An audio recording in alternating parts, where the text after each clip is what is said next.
جنت واجب، یہ تو زندگی تک ہے، آخری موقع بھی تو اللہ دے گا نا. میں اپنی منزل سے قریب ہو رہا ہوں کہ وصیت کیوں کی شہزادی نے، وہی کروں نا، وہی سمجھا رہا ہوں نا، بھول تو نہیں گئے نا آپ، سب کو یاد ہے نا. آخری موقع انہوں نے کہا بھائی پتہ نہیں چہرہ دیکھا، پتہ نہیں ذکر کیا، لو بھائی آخری موقع ہے، جنازہ اٹھ رہا ہے، جنازہ اٹھ رہا ہے. اگر ان کے جنازے میں شریک ہو گئے تو جو بھی عمل کیے ہوں جنت تو واجب ہو جائے گی. نہیں سمجھے؟ ارے حرکت کوئی کرو، شہزادی کے جنازے میں آ گئے، جنت واجب. آپ کہیں گے دلیل ہے، لو دلیل سن لو. مولا علی نے فرمایا، اس کے بعد کیا ائمہ نے فرمایا، اس کے بعد کیا ائمہ نے فرمایا کہ 7 صحابہ کل عزیز رشتہ داروں کو چھوڑ کے، بچوں کو، علی کو چھوڑ کر 7 صحابہ سیدہ کے جنازے میں تھے. کل 70,000 تھے، سارے زیرو جبریل نے کاٹ کے پھینک دیے.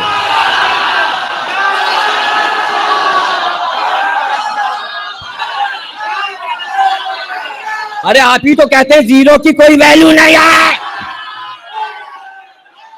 آپ کا فارمولا ہے.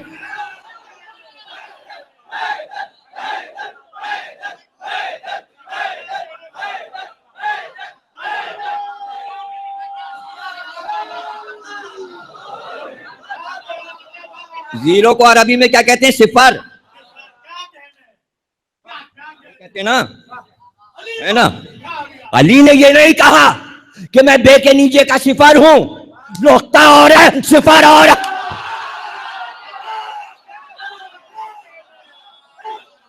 یہ نقطہ ہے اور زیرو. چیک تو کاٹتے ہوگے کبھی کبھی، 2,500 کا چیک تو کبھی کاٹا ہوگا، 1,000 کا، 500 کا.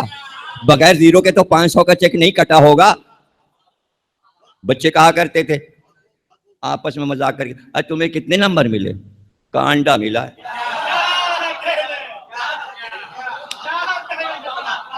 دے دیا، وہ زیرو دے دیا، بڑا سا زیرو بنا دیا. علی نے یہ تھوڑی کہا نا، نقطہ. یہ قلم گاڑھا سا نقطہ لگا کے دنیا بنی تو کیا بنی؟ علی نے بس ایسے ہی قلم کی نوک لگا دی، کائنات بن گئی.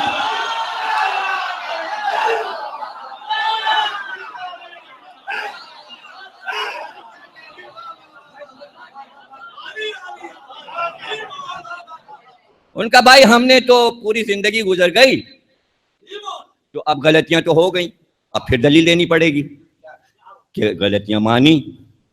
اور بی بی کے پاس آئے بھی، اور علی کو بیچ میں کہا کہ آپ پیغام پہنچائیے، ہمیں معاف کر دیں.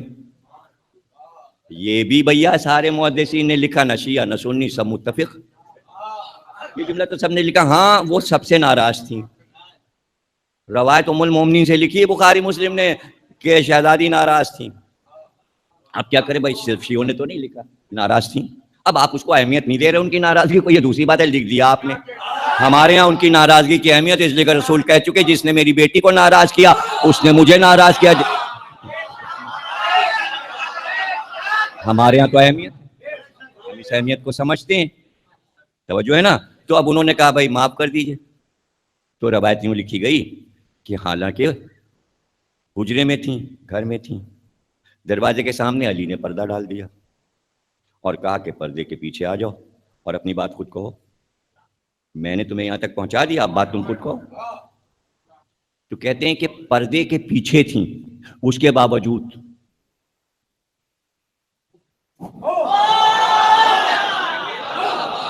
اب یہ تو فضا بتا رہی نا، اسما بتا رہی ہے کہ منہ موڑ لیا. کافی ہے منہ موڑ لیا، منہ موڑ لیا. اور اس کے بعد یہی حدیث سنائی. کون سی؟ تم نے میرے بابا سے یہ حدیث سنی ہے؟ معافی مانگنے آئے، دیکھ لیجئے. کیا ضرورت ہے معافی مانگنے کی؟ جو کرنا تھا کر چکے. اس کے بعد پنجتن کے معاملات کی اہمیت کا علم ہے کہ جنت جو ہے وہ ان کو راضی کیے بغیر نہیں ملے گی. اب معافی مانگ لو، جو ہونا تھا ہو گیا، چلو معافی مانگ لو. رخ موڑ لیا اور اس کے بعد کہا، یہ حدیث تم نے سنی ہے یہاں ممبر سے؟ بابا نے میرے بارے میں کہا جس نے فاطمہ کو ناراض کیا اس نے مجھے ناراض کیا. کہاں سنی ہے دختر رسول حدیث سنی ہے؟ کہا تو سن لو. جب سنی ہے اور اقرار کر لیا میں تم سے ناراض ہوں اور رہوں گی، بات ہی ختم ہو گئی. اب کیا ہے؟ اگر جنازے میں شریک ہو جاتے تو اب دلیل کی طرف آتا ہوں. 7 اصحاب شامل تھے، علی نے اور بعد کے ائمہ نے.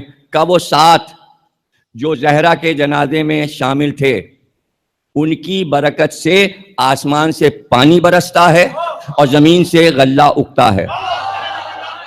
اگر وہ 7 جنازے میں نہ شامل ہوتے تو یہ دنیا سرسبز و شاداب نہ ہوتی. اللہ سب ختم کر دیتا کہ 7 بھی نہ نکلے ملکہ کونین کے جنازے میں جو حق پر ہوں اور جو مومن ہوں اور جو عشق پنجتن میں ہوں، وہ 7 ملے. اور علی نے کہا ان کی وجہ سے پانی برستا ہے. اب دیکھا آپ نے وہ 7 شریک ہوئے تو پانی برس رہا ہے اور دانا اگ رہا ہے. اگر یہ پوری امت اور جنہیں جنہیں منع کیا تھا وہ جنازے میں شریک ہوتی، ایک بھی گناہ گار امت میں نہ رہتا. سب جنت کے حقدار کھڑے ہوئے اور فرشتے روک ہی نہیں سکتے. شہزادی کے جنازے میں شریک ہو چکے. یہ تو شہزادی کے جنازے میں. اب آگے کی بات میں آپ کو کیسے بتاؤں کہ میں بات کیسے سمجھاتا ہوں؟ پنجتن کے یہاں ہے نا معاملہ، صرف شہزادی کا معاملہ تو نہیں ہے. تو امت یہ سوچ لے کہ اگر شہزادی نے منع کر دیا کہ جنازے میں نہ آنا تو ٹھیک ہے، آگے ہم علی کے جنازے میں شریک ہو جائیں گے، جنت مل جائے گی. ارے ٹھیک ہے، ہم حسن کے جنازے میں شریک ہو جائیں گے، ہم حسین کے جنازے میں شریک ہو جائیں گے، جنت لے لیں گے. لیکن معاملہ تو بگاڑ چکے تھے. پنجتن میں رسول ہے نا، تو رسول کے جنازے میں شریک نہیں ہوئے. تو شہزادی نے کہا جب وہاں جنت نہیں ملی تو میں کیوں دوں؟ اب سوچا انہوں نے کہ اچھا بخشش ہو سکتی ہے علی کے جنازے میں. تو زہرا کو معلوم ہے تمہیں علی کا جنازہ ملے گا، نہ حسن کا جنازہ ملے گا، نہ حسین کا جنازہ. اتنا یقین تھا شہزادی کو کہ پنجتن کے جنازوں سے جنت نہیں لے سکتے. جب رسول کے جنازے سے جنت نہیں لی تو اب علی کے جنازے سے بھی جنت نہیں ملے گی. اس لیے پتہ ہی نہ چلا کہ حسن کب جنازہ لے کے نجف کی بلندی پہ گئے اور کب آدم، نوح، ہود اور سارے پیغمبر جنازے میں شریک ہوئے اور دفن میں شریک ہوئے. تو بھائی یہ واقعہ کوفے میں ہوا، مدینے والوں کو تو پتہ ہی نہ چلا علی کا جنازہ کب اٹھا. یہ سیدہ کو معلوم تھا کہ انہیں علی کا جنازہ بھی نصیب نہیں ہوگا. اب موقع ایک رہ گیا تھا. شہزادی کو معلوم ہے کہ حسین تنہا کربلا میں قتل کیے جائیں گے، جنازہ اٹھے گا نہیں، تو جنازے میں شرکت کا سوال ہی نہیں پیدا ہوتا. ان کو نصیب ہی نہیں ہے کہ حسین کا جنازہ اٹھا کے جنت لے لیں، لاشا پڑا رہے گا اور یہ دفن بھی نہیں کریں گے. تو اب جنازہ کیسا؟ اب چانس ایک ہی تھا ان کے لیے، وہ تھا حسن کا جنازہ. اگر حسن کا جنازہ دن میں نکل رہا ہے تو تمام زندہ صحابی اور محدث اور صحابہ کی اولادیں، اس لیے کہ امام حسن کا خلق مشہور تھا، اخلاق مشہور تھا، تو اخلاق پر ہی تو جنازے میں مجمع ہوتا ہے. ارے بھائی اخلاقیات پہ آپ مل رہے ہیں اچھی طریقے، ارے بھائی بہت اچھے آدمی تھے، مرحوم، چلیے ان کے جنازے میں شریک ہوئے، تبھی تو مجمع ہوتا ہے. امام حسن کا خلق مشہور تھا تو مدینے کے سارے لوگ نکل پڑتے. توجہ ہے نا؟ بہت غور سے آپ دیکھ رہے ہیں کہ نتیجہ کیا نکلے گا، یہ کیا کہہ کیا رہے ہیں. قول تو شہزادی کا بیان ہو رہا ہے، یہ بات کیا ہونے جا رہی ہے. موقع ایک ہی تھا، اس لیے کہ دن میں جنازہ اٹھا، اعلان سے اٹھا، چھپا کے نہیں اٹھا. موقع تو یہی تھا، اس لیے کہ علی کا جنازہ نصیب نہیں ہوگا انہیں، حسین کے جنازے میں شرکت نہیں کر سکتے، رسول کا جنازہ چھوڑ چکے، شہزادی اپنے جنازے پہ آنے سے منع کر چکی. شخصیت تو ایک ہی پنجتن میں بچی ہے جو بچا سکتی ہے امت کو جہنم سے. تو حسن کو بھی معلوم تھا اتنا مجمع آئے گا میرے جنازے میں کہ پورا مدینہ امنڈ آئے گا، اس لیے کہ وہ لوگ بھی زندہ ہیں جنہوں نے دوش رسول پہ ہمیں دیکھا ہے، جنہوں نے رسول کو ناکہ بنتے دیکھا ہے. کون نہیں آئے گا؟ اور پھر کیوں نہیں آئے گا؟ ان کی خواہش پر پوری حکومت امت کو دے دی. ان کی خواہش تھی کہ معاویہ کو دے دیجئے، میں نے دے دیا، اب تو یہ خوش ہے نا مجھ سے. ارے بھائی اب کہے کی دشمنی؟ یہی تو کہہ رہے تھے جمہوریت ہے، حکومت معاویہ کو دے دیجئے، وہ چلا لے گا، آپ سے نہیں چلے. انہوں نے کہا جاؤ لے جاؤ، چلوا لو، تم بھی چلو اور حاکم بھی چلے، ہم بھی دیکھیں گے قیامت تک ہوا کیا، پھر معاملہ کیا ہوا. تو دے دی. تو اب تو سب کو آ جانا چاہیے. ارے اب تو معاویہ کو بھی جنازے میں آنا چاہیے، حکومت لیے بیٹھا ہے، بنی امیہ کو بھی آنا چاہیے. تو حسن کو معلوم تھا یہ سب جنازے میں شریک ہو کے نشان مٹا دیں گے کہ قاتل پنجتن کے کون ہیں. مسئلہ ہی ختم ہو جائے گا. سب ایک تھے, امت بھی ایک تھی, اور جنازہ دھوم سے اٹھے گا اور لاکھوں کا مجمع ہوگا, اور شام اور یمن اور یہاں وہاں کے لوگ بھی آ جائیں گے, اور گاؤں دیہات کے لوگ, اور جنازے میں شریک ہو جائیں گے. پتہ ہے نا امام حسن کو, پتہ ہے نا. تو امت کا امتحان, جیسے شہزادی نے کہا میرے جنازے پہ نہ آئے, تو حسن نے یہ تو نہیں کہا میرے جنازے پہ نہ آئے. خاتون تو یہ کہہ سکتی تھی میرے جنازے پہ, اور پنجتن میں خاتون ایک ہیں, انہوں نے کہہ دیا. علی یہ نہیں کہہ سکتے میرے جنازے پہ نہ آنا, اس لیے کہ خلیفہ وقت ہیں, پائے تخت پہ بیٹھے ہوئے ہیں, سب کے حاکم ہیں, تو کیا رعایا کو منع کریں گے جنازے میں نہ آنا؟ اس لیے حسن نے کہا بھائی حسین مجھ کو لے جانا, جنازے کو رسول کے پہلو میں دفن کر دینا. بس جیسے ہی رسول کے روضے کی طرف امت بٹ گئی, چند لوگ بنی ہاشم رہ گئے, پوری امت ادھر ہو گئی. جو وہاں گڑے تھے نا, ان کے ماننے والوں کے چہرے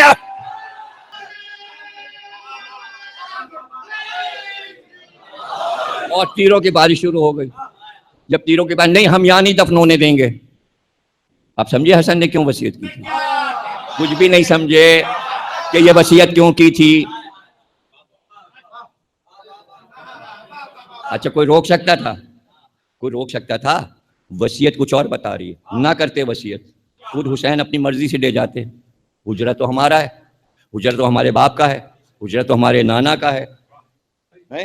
اور حسین کہتے چاروں طرف, حسین کہتے چاروں طرف میرے 16 بھائی تلواریں لے کے کھڑے ہو جائیں, اور عباس تم سب سے آگے رہنا, اور جو آئے اس کا حشر نشر کر دینا, اس لیے کہ بھائی کو میں رسول کے پہلو میں دفن کروں گا. روک سکتا تھا کوئی؟ وہ جنگ ہوتی مدینے میں کہ لوگ دیکھتے رہ جاتے. حسین نے کبھی چاہا ہی نہیں کہ مدینے میں جنگ ہو, اور وہ بھی نانا کے روضے پہ, کہ حرم ہے. اس لیے حسین نے کہا نہیں واپس چلو, یہ تیر برسا رہے, جواب نہیں دینا, واپس چلو. یہ واپسی جو ہے امت کے چہرے بے نقاب کر گئی. جملہ کہہ دوں, شریک ہو کے جنازے میں نہ شریک ہو, شریک ہو کے نہ شریک ہو سکے,